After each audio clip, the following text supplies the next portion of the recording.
लाला जगन्नाथ के 3 बेटे और 1 बेटी थी। गांव में उनकी बड़ी धाक थी।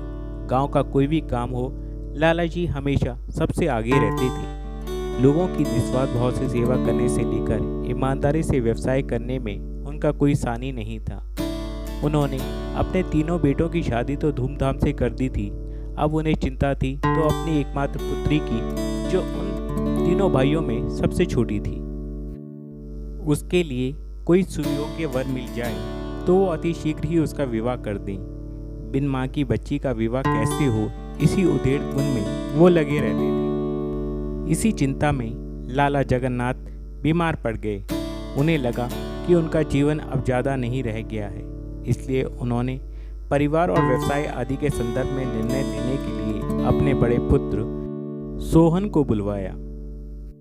बेटा, अब मैं बूढ़ा हो गया हूँ, साथ ही बीमार भी रहने लगा हूँ, इसलिए मैं चाहता हूँ कि घर और व्यवसाय के बारे में तुमसे कुछ सलाह करूँ।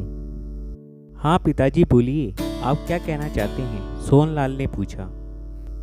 बेटे, मेरी संपत्ति और तुम्हारी छोटी बहन के विवाह के बारे में मैं तुम्हारी राय जानना चाहता हूँ, लाला जगन्नाथ ने कहा। पिताजी, छोटी बहन के विवाह के संदर्भ में आप चिंता ना करें। कोई अच्छा लड़का देखकर हम उसका विवाह कर देंगे। बाकी संपत्ति और व्यवसाय की बात है तो वो आप हम तीनों भाइयों में बराबर बांट दीजिए।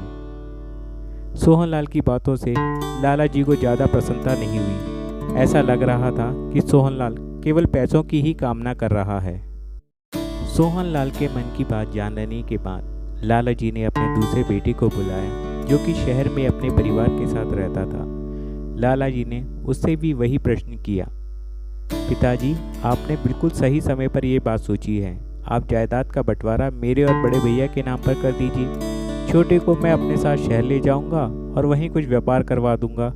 छोटी बहन का विवाह बड़े भैया करवा देंगे।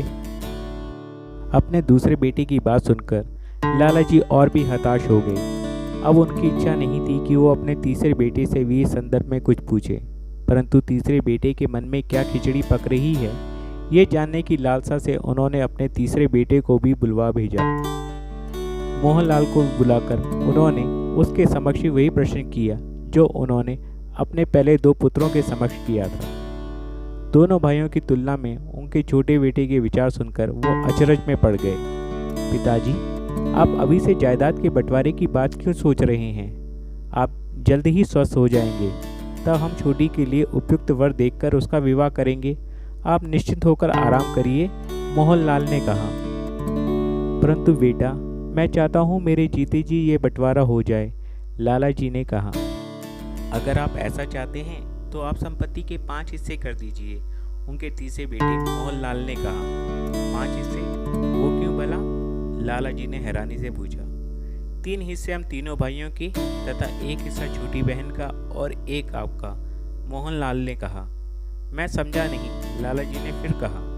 पिताजी, आपने हम सभी भाई बहनों को एक समान प्यार दिया है, इसलिए आप अगर किसी को कुछ देना चाहते हैं तो आप सबको एक समान ही दें, ताकि किसी को ये ना लगे कि उसके साथ भेदभाव हुआ है। 1 हिस्सा आप अपने पास रखें ताकि आपको किसी का मोहताज ना होना पड़े और आपकी जैसी इच्छा हो वैसे ही आप खर्च कर सकें। लाला जी को मोहनलाल की बात सबसे सटीक लगी। तीसरे पुत्र की ये बात उनके मन में फिर से आशा का संचार करने लगी और वो जल्द ही स्वस्थ हो गए। ईश्वर की कृपा से उन्होंने अपनी पुत्री का विवाह एक सुयोग्य वर से खूब धूमधाम से किया और अपनी संपत्ति के 5 भाग कर उसमें से सबको बराबर हिस्सा भी दे दिया, जिससे सभी संतुष्ट थे। अब वो निश्चित होकर ईश्वर की आराधना कर अपना जीवन बिताने लगे।